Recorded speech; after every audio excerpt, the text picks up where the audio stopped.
안녕하세요, 핑플릭스입니다. 저스트 킵 바잉의 저자 닉 매기울리의 칼럼 중에서 제가 좀 인상 깊게 읽은 글이 있어서 소개해 볼까 해요. 이 저자는 S&P 500 같은 ETF 투자만 하는데요. 그 이유는 자기가 직접 개별 종목을 공부하고 분석해서 이 S&P 500을 이길 만한 능력이 없기 때문이라고도 해요. 근데 실제로 미국에서 장기로 봤을 때 92%의 펀드 매니저들은 이 시장 수익률 S&P 500을 언더퍼폼 이기지 못했거든요. 어떻게 보면은 전문가들도 시장을 이기지 못하는데 평범한 직장인이 시장을 정말 이길 수 있을까? 라는 의문도 들죠. 물론 이 영상을 보는 대부분의 사람들은 나는 시장을 이길 거라고 생각하겠죠. 뭐 저도 그렇습니다. 근데 이 저자는 일반인이 현실적으로 시장 수익률을 이기기 힘들다는 그런 문제 말고도 두 가지 다른 이유를 얘기하는데요. 저는 이 두 가지가 좀 더 공감이 갔고 우리 인생에서도 좀 곱씹을 만한 것 같아서 좀 공유해 볼까 해요. 자, 첫 번째, 개별 종목 투자는 이 종목을 찾고 공부하는데 이 드는 시간이 정말 장난이 아니에요. 이 시간이 너무 아깝죠. 저도 한때는 개별 종목 투자를 진짜 많이 했어요. 근데 이 공부하는 게 장난이 아니에요. 이게 종목을 발굴하는데도 물론 시간을 많이 뺏기는데 중요한 건 투자한 이후에 종목이 잘 되고 있는지 트래킹, 이 추적하는데 시간이 굉장히 많이 뺏겨요. 그러니까 내가 분명히 투자할 때는 좋은 기업이었거든요. 근데 나중에 나쁜 기업이 되는 거예요. 이걸 내가 이제 타이밍을 자칫 놓치게 되면은 이미 주가는 반토막 나고 속된 말로 강제 존버가 되는 거죠. 제가 한 7, 8년? 한 거의 10년 전이죠. 개별 주식 투자를 진짜 거의 대부분이 개별 주식이었는데 이때는 공부를 하루에 두세 시간씩 했어요. 제가 분석도 했지만 이 증권사 리포트를 진짜 많이 읽었거든요. 당연히 이 정도면은 업무에 좀 방해가 됐겠죠. 주말에는 쉰 게 아니고요. 주말엔 더 열심히 공부했어요. 이게 하루에 그냥 2시간이라고만 해도요. 한 달이면 60시간이고요. 1년이면은 730시간. 이거를 하루 전업으로 하면 8시간이니까 거의 90일이거든요. 그러면은 풀타임으로 3개월 동안 이 무언가에 집중할 수 있었던 그런 시간을 저는 투자에 그냥 소비한 거죠. 제가 10년 전이면 저도 30대 초중반이었는데 그 엄청난 시간에 이런 종목 공부나 이런 거 대신에 내가 내 전공 분야를 공부했거나 하고 싶은 공부를 뭐 따로 했으면은 10년이나 이렇게 전업으로 3개월씩 계속 했으면은 뭔가를 잃어도 이루지 않았을까요? 뭐 꼭 전공이나 일이 아니라도 뭐 좋은 문학이나 역사, 뭐 철학 이런 좋은 책을 더 열심히 읽었더라면 아니면 가족이랑 친구들이랑 좋은 시간을 함께 보냈을 수도 있고요. 뭐 취미 활동을 했거나 뭐 악기를 연주했거나 운동을 더 열심히 했었다면 어떻게 됐을까요? 저는 지금쯤 훨씬 건강하고 좀 좋은 추억을 많이 간직한 좀 근사한 사람이 되지 않았을까라는 생각도 해봐요. 요새는 20대 초반도 투자를 많이 해요. 뭐 군인들도 투자를 많이 하더라고요. 근데 어릴 때는 시간이 더 소중하잖아요. 그 피 같은 시간을 낭비하면서 내가 이제 공부를 했어요. 근데 아까 92%의 펀드 매니저들처럼 이게 시장보다 오히려 성과가 낮다. 그러면은 돈도 날렸지만 이 시간도 날린 거고요. 그렇죠? 인생의 20대 초반부터 할 수 있었던 이 기회비용까지 같이 날아간 거죠. 물론 운이 좋아서 시장보다 수익을 더 냈다 하더라도요.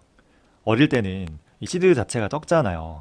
그 수익 낸 수익금이 내 인생에 그렇게 플러스 요인이 되지 못해요. 이 조금의 수익금보다는 젊은 날의 내 시간이 훨씬 더 값지죠.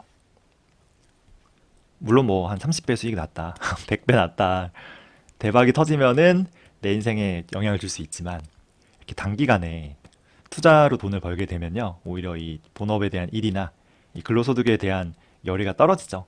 장기적으로는 인생에 좀 더 안 좋은 영향을 끼치는 경우도 많은 것 같아요. 제가 이제 파이어한 형님한테 이제 한번 물어봤는데 이 형님이 개별 종목 투자 공부를 되게 열심히 하시는 거예요. 근데 어차피 돈은 이제 충분한데 왜 이렇게 열심히 공부하시냐 그랬더니 이 형님이 야 이거라도 안 하면 이 남아도는 시간에 도대체 뭘 하냐고 그리고 이 공부하는 게 또 재밌다고 자기는 일리가 있죠. 어차피 이분은 시간이 많으니까. 근데 20, 30대 청년들 입장에선 좀 다르죠. 이분들한테 시간이 진짜 소중하거든요. 근데 이 시간에 개별 종목을 막 발굴하고 막 이거를 또 분석하고 막 트래킹하고 이 시간에 내 본업에 집중하고 좀 커리어를 잘 쌓는 그런 공부하는 게 나을 수도 있는 거예요. 아니면 뭐 책을 읽거나 좋은 책, 가족 친구들과 좋은 시간을 보내고 취미 활동이나 뭐 모임을 열심히 한다거나 운동을 하는 게 더 나을 수도 있어요. 그래서 어릴수록 우리에게 주어진 것 중 제일 값진 거는 이 시간이라는 거죠. 자, 두 번째, 시간 말고도 이제 개별식 투자가 좀 안 좋은 이유는 우리의 이 정신적 에너지 때문인데요. 자, 개별 주식 공부할 때 이 집중력이 엄청나게 소모돼요. 근데 이 집중력이 결코 무한하지 않아요. 제가 40대가 되면서 느끼는 건데요. 예전에는 제가 한번 자리에 앉으면은 한 3, 4시간 그냥 계속 공부했어요. 리포트도 읽고, 뭐 글도 쓰고. 근데 지금은 한 3, 40분만 집중해도 일단 눈이 침침해요. 머리도 좀 잘 안 돌아가는 것 같아요. 그러니까 집중력이 떨어지는 거죠. 이게 육체랑 똑같은 것 같아요. 우리의 정신적 에너지도 이게 영원하진 않아요. 우리의 집중력은 한계가 있는데 막 개별 종목을 분석하고 막 투자 공부를 위해서 이 집중력을 다 소모하면요. 정작 나중에 이제 업무나 우리 삶의 중요한 부분에 써야 될 정신적 에너지가 이제 부족해지는 거죠. 생각해보면은 이 종목 투자할 때 특히나 이 집중력을 쏟아붓고 막 에너지를 많이 뺏기는 이유는 내가 수익을 내서 돈을 벌겠다는 욕심도 있지만 이게 자존심이라는 감정이 들어가는 것도 큰 것 같아요. 자, S&P 500에 내가 투자했어요. 근데 시장이 하락한다고 해서 아, 창피해, 아, 좀 자존심 상한다 이럴 사람 없잖아요. 시장이 하락하는 거는 나랑은 관련이 없죠. 근데 개별 종목은 달라요. 이건 내가 고른 거잖아요. 내가 픽한 종목이 하락한다? 아이씨, 이거는 나의 자존심하고 관련이 돼요. 그러니까 이거는 너무 스트레스 받고 이게 종목의 하락은 내 자존심이기 때문에 시간을 계속 쏟게 되는 거예요. 예전에 제가 이제 투자 모임을 하는데 여기서 이제 제가 보유하고 있던 개별 주식에 대해서 안 좋은 얘기를 이제 많이 하는 거예요. 근데 이제 당시의 성과가 진짜 좀 안 좋긴 했어요. 근데 이게 다 맞는 말인데 자존심이 상하는 거예요. 내가 고른 종목인데 나쁘게 말하니까 또 기분도 좋지 않죠. 이게 스포츠팀을 응원하는 사람은 내가 응원하는 팀이 무조건 이길 거야라는 걸 알 수 없잖아요. 결과에 대해서 승복을 하죠. 이길 수도 있고 질 수도 있고. 근데 개별 주식은 달라요. 이거를 내가 질 수도 있다는 걸 인정하는 사람은 없어요.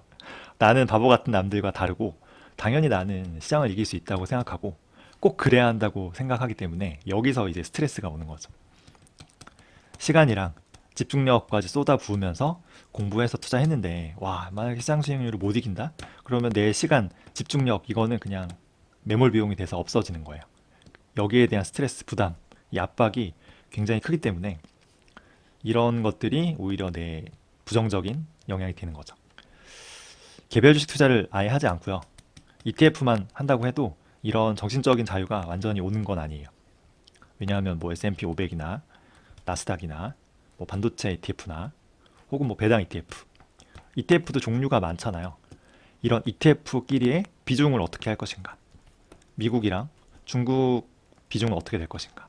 주식이랑 현금 비중은? 금이나 비트코인도 포트폴리오에 넣어야 되나? 장기채는 지금 들어가면 좋을까?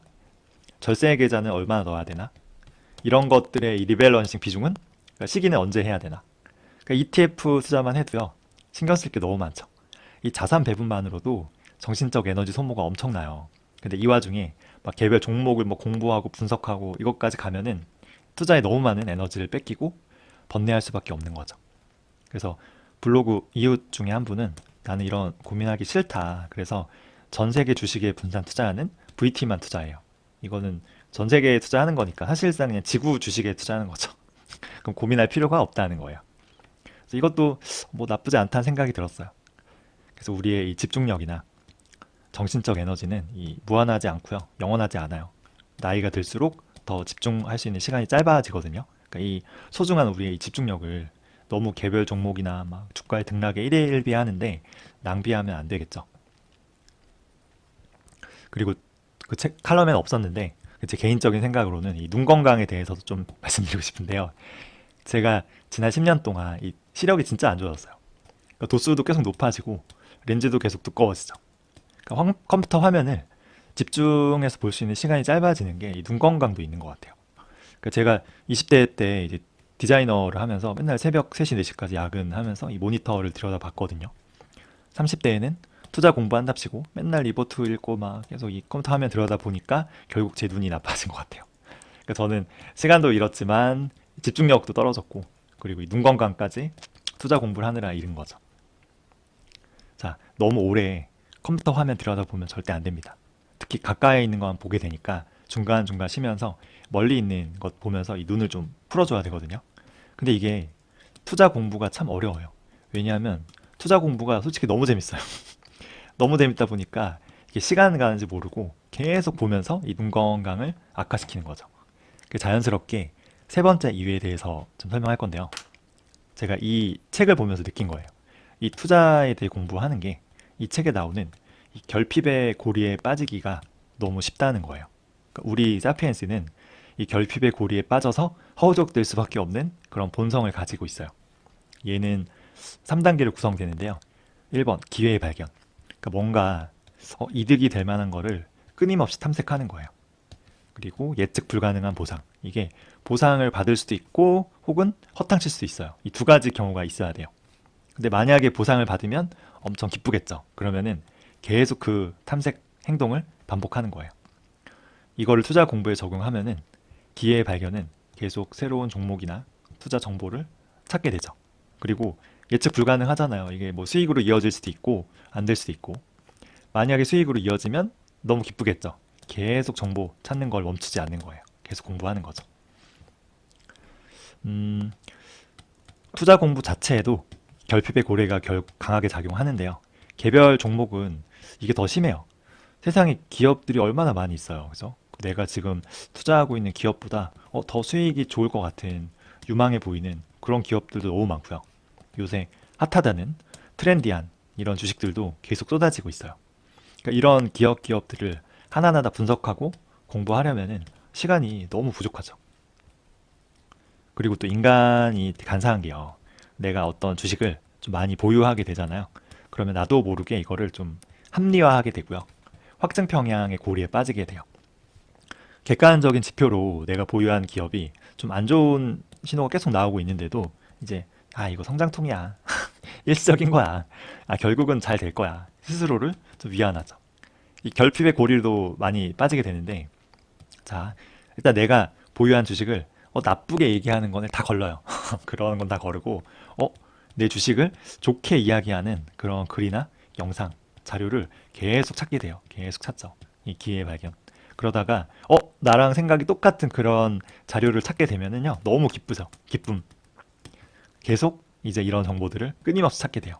그 정보를 찾다가 내 소중한 시간, 집중력, 그리고 눈 건강까지 다 갉아먹게 되는 거죠. 그리고 이렇게까지 내 주식 보유한 종목에 이제 편향에 빠지게 되면은 사실 객관적인 판단이 힘들어요. 그러니까 시장 수익률보다 이제 성과가 안 좋을 확률도 높아지겠죠. 사실 뭐 도박, 마약, 유흥, 게임, 뭐 포르노, 음식, 쇼폼, SNS 이 모든 요소에서 이 결핍의 고리가 생기거든요. 그러니까 우리 현대사의 다양한 중독, 안 좋은 행태의 원인이 바로 이 결핍의 고리예요. 근데 이것 때문에 우리 현대 인류는 아무리 많은 거를 가졌다고 해도 결코 만족할 수가 없죠. 더 많이, 조금만 더를 멈출 수 없는 거예요. 근데 생각해 보면은 예전 사피엔스들은 끊임없이 식량이랑 이 자원을 찾아 헤맸잖아요. 근데 이게 한두 번 하고 포기한 사피엔스는 다 죽었어요. 계속 반복하고 정말 결핍의 고리에 빠져 있던 그런 사피엔스만 살아남았기 때문에 이 결핍의 고리는 생존과 번식에 유리한 요소였는데 이게 현대사에 와서는 오히려 우리 건강이나 이 정신을 피폐하게 만드는 요소가 되었다는 게 좀 역설적이긴 하죠. 자, 정리하면은 개별 종목 투자는 실제로 시장을 이기는 게 쉽지가 않다. 그리고 분석하고 공부하는데 시간이 너무 많이 걸려요. 이 시간이 아깝죠. 그리고 이 집중력, 우리의 정신적 에너지도 이제 영원하지 않잖아요. 이런 소모도 좀 너무 비효율적이고. 네 번째, 이 투자 공부, 특히 개별 종목은 결핍의 고리에 빠지기 너무 쉬워요. 여기에 빠지면은 계속 시간과 집중력을 소모하겠죠. 그렇다고 투자 공부 안 할 수는 없잖아요. 자본주의 사회에서 투자는 핵심이잖아요. 이게 내 삶이랑 투자 공부하는 거 사이에서 이 밸런스를 잘 맞추는 게 중요한 것 같아요. 그러니까 공부는 하되 내가 하루에 얼마 정도 시간을 할애할지 미리 좀 계획을 세워 놓는 거예요. 예를 들면은 하루에 나는 딱 20분만 투자 공부를 하겠다. 뭐 이런 식으로. 앞서 소개했던 블로그 이유처럼 뭐 VT 딱 하나만 투자하는 분 있었잖아요. 포트폴리오를 좀 단순화시키는 것도 방법 같아요. 이게 포트폴리오가 복잡하면 복잡할수록 뭘 사고 팔고 어떤 걸 줄이고 늘릴지 이게 번뇌가 자꾸 늘어나거든요. 저도 사실 좀 단순화시킨 게 지금 개별 종목 비중을 장기적으로는 20% 이내로 줄이고 있고요. 조금씩. 그리고 매년 자산의 한 5% 정도를 성장 투자에서 배당 투자 쪽으로 옮기고 있어요. 이 두 가지 배분 룰에 의해서 한 달에 한 번만 거래하거든요. 제가 지금 뭐 시장을 예측한다던가 개별 종목을 따로 분석하고 있진 않거든요. 이게 저도 그런데 자꾸 편향된 정보만 보게 돼요. 그러니까 내 생각이랑 비슷한 자료만 찾게 돼요. 그래서 저도 이제 그런 걸 피하기 위해서 좀 종이신문을 보고 있거든요. 종이신문은 여러 개 다 나오니까 좀 골고루 좀 의견을 볼 수 있잖아요. 그래서 전 종이신문 아침에 보기 15분, 그리고 인터넷으로 투자 공부하는데 시간 한 15분, 하루에 딱 30분만 이 공부에 시간을 할애하기로 했어요. 물론 저도 결핍의 고리에 빠져서 지금 허우적대고 있기 때문에 이걸 지킬 수 있을지 자신은 없는데 그래도 노력해 보려고 해요. 제가 왜 이런 노력을 하려냐면은 이 칼럼 제목이랑 똑같아요.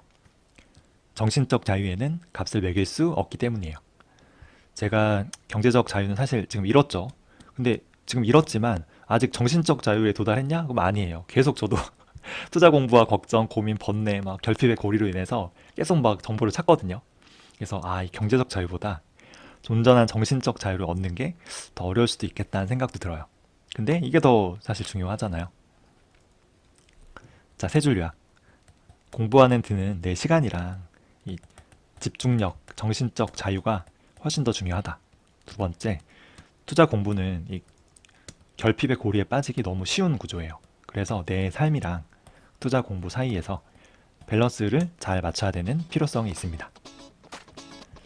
준비한 내용은 여기까지고요. 궁금하신 점 있으면 편하게 댓글로 남겨주세요. 시청해주셔서 감사합니다.